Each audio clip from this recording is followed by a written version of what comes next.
Okay, so kwentuhan session ulit tayo 01, 09, 25. So for today, 6 charts lang yung pagkukwentuhan natin. So simulan natin. So first chart, FCG. So ito nakakatawa to dahil si Citysec yung nagbebenta kanina. So hindi ko alam kung bakit kasi normally si Citysec is for trading siya. So siguro bumili siya sa taas dito sa area na to. Akala niya magra-rally. Tapos nung hindi, so kaya tawag sa kanya, 'di ba, City Suka. So, 'yan. Itong buong candle na to, si Citysec 'yan. Pero yung bumibili kanina si Pepe is foreign, 'di ba? So kaya meron net foreign buy today si FCG ng parang 800 or 900,000 yata. So ito very interesting na to sa coming days and binabantayan ko na to kasi if makikita ninyo 0.83 pababa ang kapal na nung mga bids. Ang dami ng bids. So, support na yon. Tapos, 0.90 naman, pataas, ang kapal din ng sell, diba? So, yan na ito yung pinakamabigat na part. So, nandito yung mga sellers talaga. So, itong middle part na to, halos wala to. So, tingnan natin kung magko-console lang to dito sa middle later on for a possible bullish move. So, yun, no? So, walang volume to. So, maybe huling kwentuhan session na natin to for FCG unless merong magandang move or or malalim na deep, mga ganun, no? Or may news. So ang next natin is si Plus.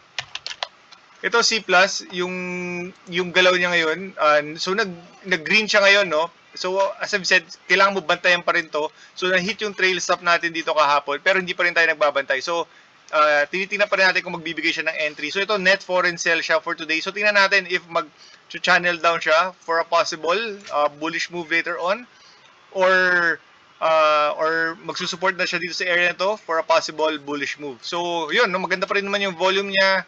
It's about 50, 10, 100 and 200 pa rin naman. So tingnan natin kung magbibigay ito ng entry na malinis. So yun, no? So ito wala tayong ginawa dito for today. Ino-observe lang natin for a possible entry. Tapos kahapon pati today nag-support yung MA20. So tingnan natin if magiging strong support na yan for a bullish move later on. So yun, C+. So ang next natin is si SGP. Ito si SGP ganoon din, no? So maganda rin naman yung volume nito. So pinapanood natin to. So ako personally may mga kilala akong nagbobodega dito, pero ako ayoko. Ino-observe ko lang to and tinitingnan ko kung magra-rally siya. Tapos syempre doon tayo bibili. So tinitingnan natin na level dito na strong support is around 10 pesos. Tapos yung pinaka malapit na support na possible na maging support niya is 10.50 area. So yun yung tinitingnan natin.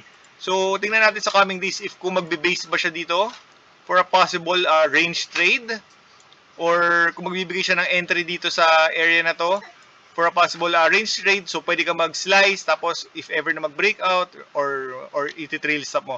So yun, no? So that's for SGP. So ito ganun din, pinapanood lang din natin to for today. Nasa watch list lang natin. Tapos ang next natin is si ABS. Ito fail yung ginawa natin dito. So kahapon gain ako nasa previous na kwentuhan session natin yon. Pero 'di ba bumili ako sa closing for a possible play today. Actually gain to kanina nung pag-open pati mga first 10 or 15 minutes. Kaso not enough to take TP.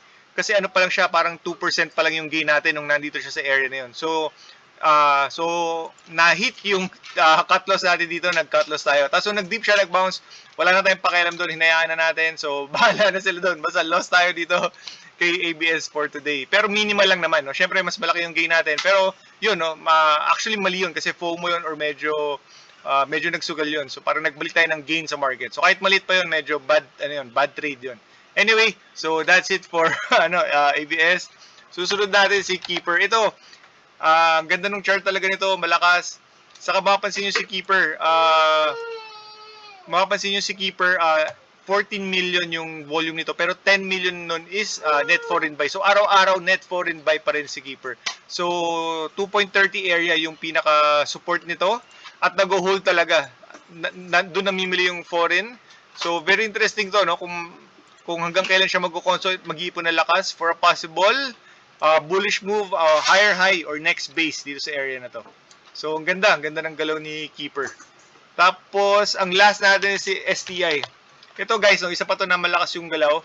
So ito Ex-date ito kahapon. Pero grabe yung dividends ito kasi ang dividends ito last year is 0.030%. So ngayon 0.045% yata. So tumaas siya, no? Pero yung percentage-wise na makukuha mo is mas lumiit. Kasi grabe to, guys. If you will look at the bigger picture or big chart, ang laki na ng tinaas nito. Tapos sobrang haba ng console nito sa 0.35 area. So sobrang laki na nung price wise or price appreciation ni STI. So if may kita niyo sa 0.35, kunwari namili kayo dun sa long conso, tapos sa close kanina, so grabe yung inangat nito, 320% na, guys. So sobrang laki nun. Kaya kahit yung dividends niya, kahit lumaki, percentage-wise, maliit yung makukuha mo kasi ang laki na nung tinaas. Saka sobrang lakas yung chart nito. Makikita nyo, long base, diba? Tapos nag-breakout, nag-X-date. So, bumaba lang ng konti kahapon. Pero yung previous breakout niya, or previous resistance niya, is naging support na. So, right now, so yun, no? Nagbe-base lang siya dito sa area na to for a possible breakout or bullish move.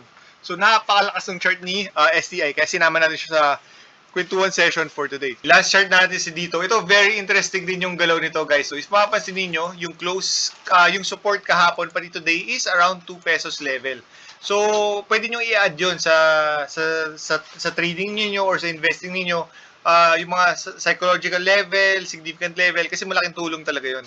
And at the same time, ito, malalaman na natin ito bukas or sa coming days, no? If mauuntog siya. Kasi yung close niya kanina, malakas yung galaw niya today. Net foreign buy yata siya for today. Hindi ako sure, check nyo na lang. Pero yung close niya is nasa resistance na. So, ilang beses na siya nauntog dyan sa area na yan. So, malalaman na natin yan kung magre-range trade lang siya sa coming days for a possible bullish move. Or, bubutasin na niyan and gagawin na niyang support. Panibagong base dito. And continuation move. So, yun, no? Very interesting to si dito. So, hopefully, yung galaw niya kanina na-catch niyo. Saka ang ganda ng galaw nito kasi medyo may shake lang ng konti kahapon, pati kanina. Pero grabe, no? Sobrang lakas ng support sa 2. So, if maalala niyo yung kwentuhan session natin kahapon sa ABS, yun yung gusto natin eksakto makita sa 7 pesos na hindi nangyari. So, yun, no? So, kaya kasi kahapon, kung nag-hold yung 7 sa ABS, ang lakas ng chart. So, parang ito yun, si dito. Kasi ngayon, diba, nag-hold yung 2, so malakas yung chart niya kasi ang lapit na nun sa resistance and parang tingnan natin, no, kung possible na magsisqueeze to or magbe-breakout na lang. So, if nakasalo kayo kahapon or kanina sa 2, so just make sure, no, na mag-set kayo ng trail stop or mag-slice kayo and tapos trail stop para lahat ng mga sana, sayang, or pwede, yung mga ganun, mawala, diba? So, parang as much as possible, gusto nyo parang robot kayo when the market is open. Anyway, so if meron kayong gustong i-request na chart sa kwentuhan session, i-reply nyo lang sa baba para lang makita ko and para mapag-usapan natin. Kasi paulit-ulit lang yung pinagkukwentuhan natin dahil ang konti nung gumagalaw na stock sa PCI. So if ever na meron kayong gusto i-request na pwede nating isama, diba? So yun lang, bye.